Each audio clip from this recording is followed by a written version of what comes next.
Hello everyone. तो बच्चे आज का जो हमारा टॉपिक है ये है मलेरियल पैरासाइट का लाइफ साइकिल।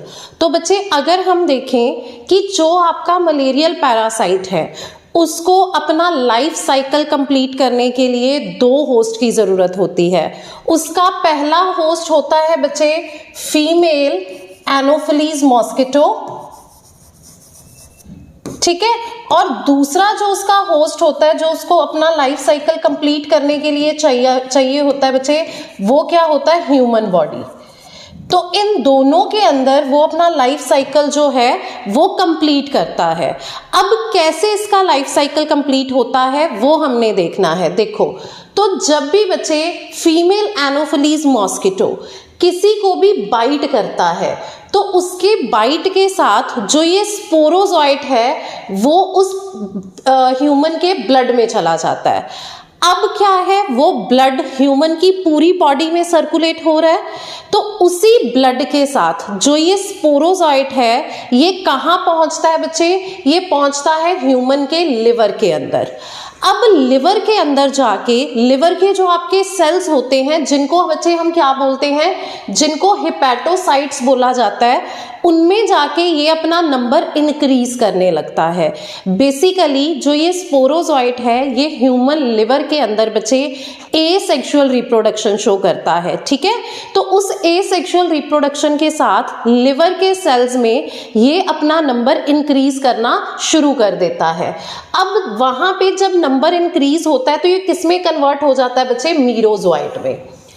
अब इन मीरोजोइट्स में से क्या होता है, कुछ मीरोजोइट तो वापस लिवर के अंदर चले जाते हैं और वहां जाके फिर से मल्टीप्लाई होने लग जाते हैं, और बाकी के क्या करते हैं, बाकी के आपके आरबीसीज को अटैक करते हैं। अब अगर हम देखें, RBCs means red blood cell. Red blood cells के अंदर बच्चे आपकी क्या फिल होती है, रेड ब्लड सेल्स के अंदर हमारे पास हीमोग्लोबिन पड़ी होती है। तो ये क्या करेंगे, जो ये मीरोजोइट है ये इस हीमोग्लोबिन को एक केमिकल के अंदर चेंज कर देते हैं। उस केमिकल का नाम क्या होता है बच्चे, उसका नाम होता है हीमोजोइन। जो ये केमिकल है, जो ये हीमोजोइन है, ये रिस्पॉन्सिबल होता है जो आपको उस टाइम फीवर आता है तब चिल्स के लिए। हमेशा कहते हैं ना बच्चे कि जो मलेरिया का बुखार है ज़्यादातर वो शिवरिंग के बाद आता है, ठीक है। तो वो जो शिवरिंग, वो जो चिल्स हैं, उनके लिए कौन रिस्पॉन्सिबल होता है, यही जो आपका केमिकल है हीमोजोइन, ये रिस्पॉन्सिबल होता है बच्चे, ठीक है। तो क्या होएगा, जब इसने हीमोग्लोबिन को रेड ब्लड सेल्स को अटैक किया, वो बर्स्ट किए, उसमें से हीमोग्लोबिन जो हीमोजोइन में कन्वर्ट हुई है वो रिलीज हो जाएगी, जिसके कारण आपको चिल्स और फीवर आएगा बच्चे।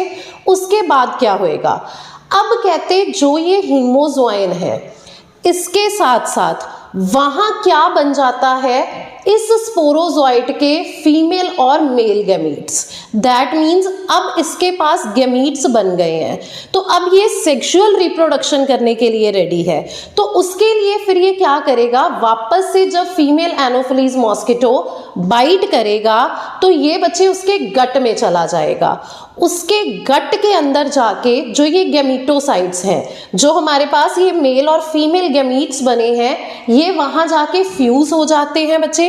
फर्टिलाइजेशन के बाद सेक्सुअल रिप्रोडक्शन परफॉर्म करके फिर से क्या बना लेते हैं, स्पोरोजोइट। तो इसी तरीके से बच्चे ये जो साइकिल है वो चलता रहता है, क्योंकि गट के अंदर ये अपनी सेक्सुअल रिप्रोडक्शन को पूरा कर रहे हैं बच्चे, तो उस मॉस्किटो के स्लाइवा के अंदर ये प्रेजेंट होते हैं। तो जब वो किसी नए पर्सन पे फिर अटैक करेगा, नए पर्सन को बाइट करेगा, तो फिर ये उसके ब्लड में चले जाएंगे। तो इस तरीके से इसको दो होस्ट की जरूरत पड़ती है। पहला अपना एसेक्सुअल रिप्रोडक्शन करने के लिए, वो ये कहाँ करता है, ह्यूमन के लिवर के हिपैटोसाइट सेल्स के अंदर, ठीक है। वहां ये आरबीसी को बर्स्ट करता है, हीमोग्लोबिन को हीमोजोइन में कन्वर्ट करता है बच्चे। हीमोजोइन के कारण आपको चिल्स और फीवर आता है।